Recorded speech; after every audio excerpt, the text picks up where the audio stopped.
Olá! A Câmara aprovou uma PEC que retira a propriedade exclusiva da União sobre os terrenos de Marinha. Para quem não sabe, a ideia desses terrenos surgiu ainda no Brasil colonial, em razão da necessidade de proteger o território de invasões estrangeiras. Assim, a coroa portuguesa reservou a propriedade para terrenos situados na costa marítima. De acordo com o governo, existem hoje cerca de 500 mil imóveis no país classificados como terrenos de marinha, dos quais em torno de 270 mil aparecem registrados em nome de pessoas físicas ou jurídicas. Embora aprovada em larga maioria, a proposta de emenda à Constituição não foi consenso entre os parlamentares. E nesta edição do Câmara Debate, nós vamos ouvir as posições dos deputados Nilton Tato, do PT de São Paulo, e Ângela Amin, do PP de Santa Catarina. Bem-vindos, deputados. Boa tarde, tudo bem? Boa tarde, prazer enorme estar aqui na TV Câmara. Boa tarde, deputada Ângela Amin. Bom, eu gostaria de começar com a deputada Ângela Amin, para a senhora explicar primeiro para a gente as vantagens e desvantagens para estados e municípios que vão receber essa transferência dos terrenos de marinha. Estados, municípios e pessoas que têm essas propriedades, né, que são várias no país. Eu entendo que, acho que foi muito bem colocado, essa legislação é da época do Brasil colonial. Várias propriedades dessa, houve a transação imobiliária, pessoas que compraram um terreno, que parte dessa propriedade é da União, chamado terreno de marinha, outros não. E isso estava no mercado imobiliário de forma normal. E o que aconteceu, eu gostaria de fazer aqui um pequeno relato do período em que eu fui deputada, de 2006 a 2010, 2007 a 2010, a eleição foi em 2006, eu participei da Comissão de Desenvolvimento Urbano, fui presidente dessa comissão, e lá nós já tínhamos uma comissão específica discutindo esse assunto por apelos de várias famílias do Brasil, pedindo uma solução definitiva. Eu saí da Câmara, o Esfiridão entrou, e esse trabalho continuou aí numa comissão especial, não vinculada a uma comissão. Foi um trabalho de vários anos, ouvindo vários setores da sociedade brasileira, entendendo que havia necessidade de uma solução. Tem terrenos, por exemplo, na ilha de Santa Catarina, que já tem equipamentos municipais e que há necessidade de se repassar definitivamente para o município essa propriedade, já que aquele terreno está atendendo a população de Florianópolis, não está atendendo A ou B ou C. Um dos equipamentos é posto de saúde, é creche, é escola, é até terminal urbano de ônibus. Então, já existe essa necessidade dessa legalização, da transferência definitiva para o município, assim como tem vários imóveis que há necessidade de transferência definitiva para os estados.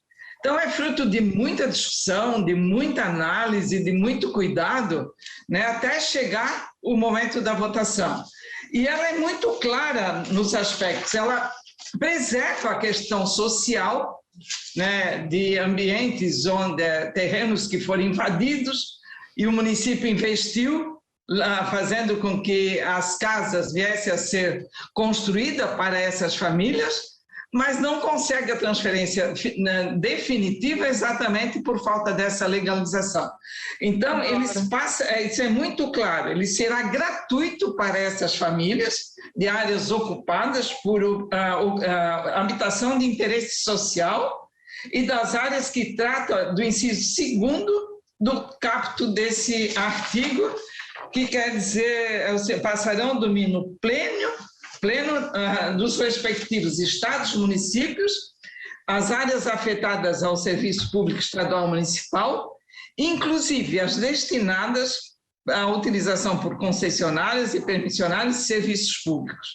Então, existe o cuidado com aquele cidadão que têm mais dificuldade financeira, né? E ela será onerosa para outros cidadãos dos demais casos, conforme o procedimento adotado pela União no artigo 4º dessa emenda.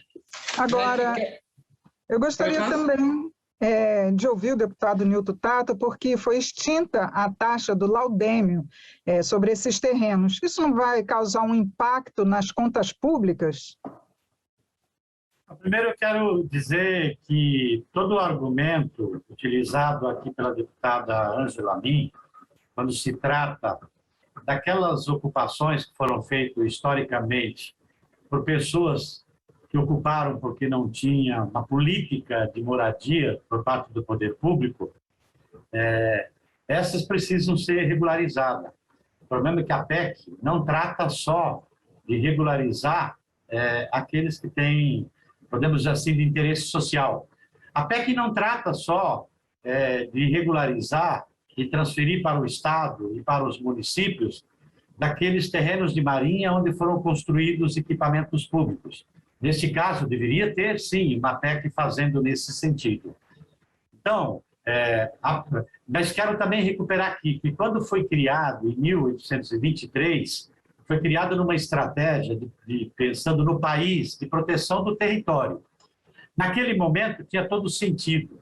Hoje não tem mais sentido os terrenos de marinha, dentro da perspectiva que foi criado naquela época. Mas nós temos um inimigo hoje que é comum, que é de toda a humanidade, que é de todo o povo brasileiro, que são o quê? As mudanças climáticas, e o mar está crescendo. Então, para quem mora no litoral, na praia, está percebendo isso, o avanço do mar. No mundo todo está tendo uma estratégia, inclusive do Estado, poder público, adquirir estas áreas, né, costeira, porque para poder ter uma estratégia nacional de enfrentamento, né, dos impactos das mudanças climáticas, como o crescimento do mar. E aqui no Brasil, nós estamos fazendo o que com esta PEC? Tirando todos esses terrenos de marinha do controle do poder público, para ter uma estratégia do poder público, e transferindo para a iniciativa privada.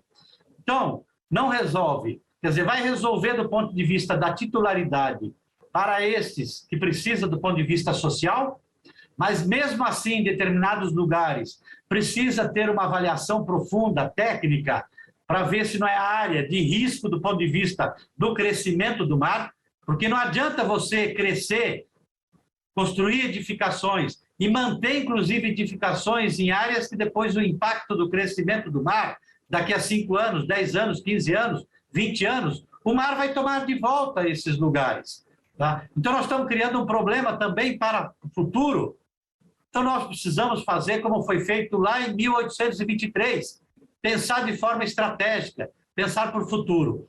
E outro problema grave desta PEC, quando ela fala assim, ela acaba com o laudêmio, e precisa acabar na onde tem cobrança dupla, precisa regularizar onde está ocupada e criar infraestrutura até para poder mitigar os impactos das mudanças climáticas. Precisa levar infraestrutura para poder diminuir o impacto ambiental. Mas por trás também desta PEC tem o interesse e a pressão imobiliária, porque você tem vários setores que querem ocupar áreas que hoje são conservadas. E boa parte dessas áreas conservadas, elas são conservadas justamente porque ali vivem pescadores tradicionais, ali vivem caiçaras, vivem quilombolas, vivem indígenas.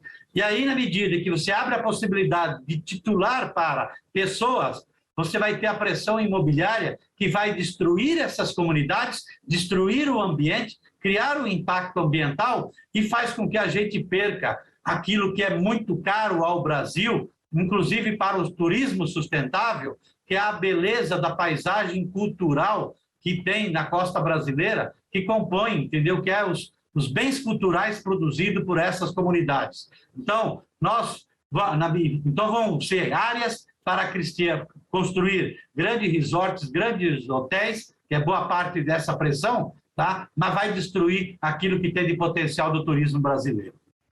Inclusive, deputada, esses terrenos eles podem ser adquiridos também por empreendimentos imobiliários. Os estados e municípios eles teriam como cobrar por essa ocupação? Eles têm condições, inclusive, de aplicar a legislação ambiental, aqui colocada pelo deputado Newton, para cuidar exatamente da não invasão às áreas que há necessidade dessa preservação. Então, a legislação existe, ela deve ser cumprida, e eu gostaria de saber qual é o governo que até hoje fez alguma ação para preservar as suas propriedades. Zero. Ele só sabe cobrar. Eu tenho como experiência a administração de um município que é ilha, uma parte ilha e outra parte continente, e que a União só cobrou e só cobra. Nenhuma ação de preservação ou de impedimento de invasão acontece em qualquer lugar do Brasil. Tenho isso a tranquilidade e da experiência de administrar uma cidade onde a angústia é real e a cobrança é volumosa. Eu vou citar um exemplo de uma propriedade do município de Florianópolis. Tá? Ela está situada no continente, né? Paga de IPTU por toda a área anual, pagou em 2021, R$ 5.455,48. E de SPU, parte desse terreno, eu posso te dizer que é 1/3 do terreno de SPU, como nós chamamos aqui, 36.653,96, sendo que essa propriedade cuida das questões ambientais, do cuidado com a praia, com o cuidado do ambiente, e nenhum retorno do governo federal. Nenhum. Onde vai esses recursos que não fiscalizam o que é seu e apenas cobra? Eu sou totalmente favorável, fazendo com que os municípios e estados tenham a capacidade de cuidar daquelas propriedades já utilizadas para equipamentos públicos, aquelas propriedades que já foram invadidas e que coube ao município investir num processo de humanização. E agora nós queremos definitivamente a propriedade para essas famílias e não única, exclusivamente a cobrança pela cobrança, e muito grande. A boca, ela é muito grande para retorno zero às comunidades, ao cidadão simples, ao pescador, àqueles que não tiveram a oportunidade de participar de um programa habitacional decente e que, através do município, foi feito. Foi feito um trabalho decente de garantia da sua moradia, de garantia de toda a infraestrutura social, e é de direito para esse cidadão ter a sua propriedade. Sou defensora absoluta e muito revoltada pelo que a União cobra, e cobra muito. E num determinado momento da União, o aumento dessa taxa foi absolutamente absurda, desumana para com esse cidadão.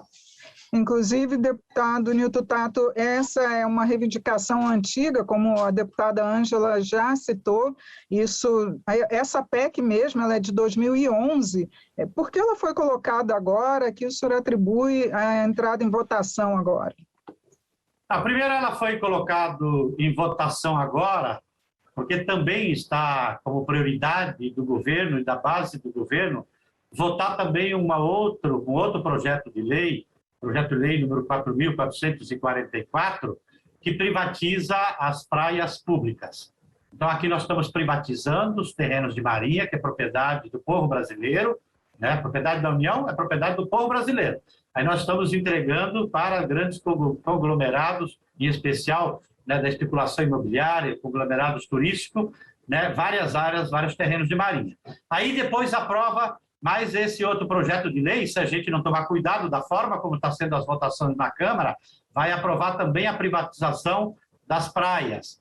E tem um outro projeto que foi votado ontem à noite, que é a legalização do jogo de azar, que ali por trás você tem, entendeu, grandes investidores do jogo de azar do mundo todo que querem construir grandes empreendimentos na costa brasileira. Então, isso aí está todo relacionado. Então, para você criar ambiente para esses grandes empreendimentos imobiliários, também de turismo, tá? Não é turismo sustentável, é isso que precisa entender. Você precisa mudar a legislação e permitir que a iniciativa privada se aproprie dessas áreas públicas. Como eu disse, e aí eu quero contestar com muito carinho a deputada Ângela Min, quando a gente quer a proteção daquilo que é do interesse comum, do interesse público, como eu disse, a costa brasileira, para enfrentar a crise climática, tem que ser público. A iniciativa privada, a lógica dela não é cuidar do meio ambiente, a lógica dela é ter lucro. Os empreendimentos querem ter lucro, não cuidar do meio ambiente. É evidente que qualquer empreendimento vai cuidar, sim, do meio ambiente, vai cuidar da legislação. Se a legislação também não cair por terra, porque está mudando tudo. Vocês estão acompanhando. Vocês estão acompanhando o que está acontecendo no Congresso Nacional e no governo Bolsonaro nesse período. A outra coisa que é importante para as pessoas que estão acompanhando a TV Câmara saber, que ainda no governo da presidenta Dilma, tinha uma política de dar o título de uso permanente, inclusive para os filhos, para os netos, para os bisnetos, tataranetos, para as populações tradicionais que cuidam e que preservam boa parte da costa brasileira. Esta política, assim que foi tirada a presidenta Dilma, ela foi interrompida justamente para poder fazer o levantamento e aprovar isso que está sendo aprovado agora, para poder fazer com que se privatize, inclusive, esses espaços. E eu volto a dizer, quando uma comunidade tradicional tem o terreno de uso coletivo, tá? Permanece ali a possibilidade futuro da existência daquela comunidade, protegendo o meio ambiente, cuidando, né, de um espaço que é de interesse de toda a população brasileira, de toda a humanidade. Quando você coloca um empreendimento imobiliário, você destrói aquela comunidade, acaba com a cultura, acaba com a relação adequada com o meio ambiente. É só a gente olhar em toda a costa brasileira. Então, nós precisamos separar. Precisava de uma PEC para atender aqueles pobres, aqueles que precisam de interesse social, que estão nessas áreas. Eu quero dizer outra coisa. Inclusive, nesta PEC, teve a pachorra de colocar que aqueles grandes empreendimentos, condomínios fechados, que nos últimos 5 anos pagaram o laudênio, eles vão utilizar como crédito na hora de comprar e de ter o título dessas áreas. Então, é isso que é importante que as pessoas saibam. É cerca de R$1 bilhão por ano que o governo federal compra, é dinheiro público. Não, aí eu não estou discutindo a forma como o governo, porque esse governo, evidentemente, que não atende às políticas sociais, não dá retorno. Não tem programas de inclusão social, não tem programa de geração de emprego, de geração de renda. Esse governo não tem, mas é dinheiro público. É R$1 bilhão por ano que é arrecadado e que agora vai parar de arrecadar. E esse dinheiro, inclusive, que aqueles que pagaram nos últimos 5 anos vão poder usar como crédito para poder se apropriar dessas áreas públicas. Esse projeto de lei não foi aprovado no atropelo. O parecer final é de 2018. Nós temos que ser honestos com aquilo que acontece na casa e com aquilo que acontece a favor do cidadão. Esse projeto de lei é acabar com o absurdo da cobrança irresponsável do governo federal sem retorno e fazer com que ele tenha direito à propriedade. O resto, a legislação existente preserva o meio ambiente, preserva o nosso litoral, e eu posso falar com categoria por ter sido com muita honra prefeita de Florianópolis durante 8 anos, e o maior investimento foi no processo de inclusão sem apoio do governo federal. Só para não ficar desigual, não tem nenhuma instituição que representa os pescadores, a academia, os institutos de oceanografia, não tem nenhuma instituição acadêmica, né, nenhuma instituição, poderia, entendeu, mesmo da pesca, né, artesanal, que apoia esta proposta. Então, só para a gente deixar claro, tá, que é uma coisa de interesse específico muito direcionado nesse momento. Obrigado. Os da minha cidade, todos apoiam, do meu estado apoiam, deputado, todos, 100%. Tá certo. Deputados, foi ótimo conversar com os senhores, porque a gente precisa esclarecer o que foi aprovado aqui na Câmara. Eu conversei sobre as posições divergentes quanto à PEC que trata dos terrenos de marinha. Foi com os deputados Nilton Tato, do PT de São Paulo, e Ângela Min, do PP de Santa Catarina. Eu sou Regina Assunção, agradeço a sua audiência. Até a próxima.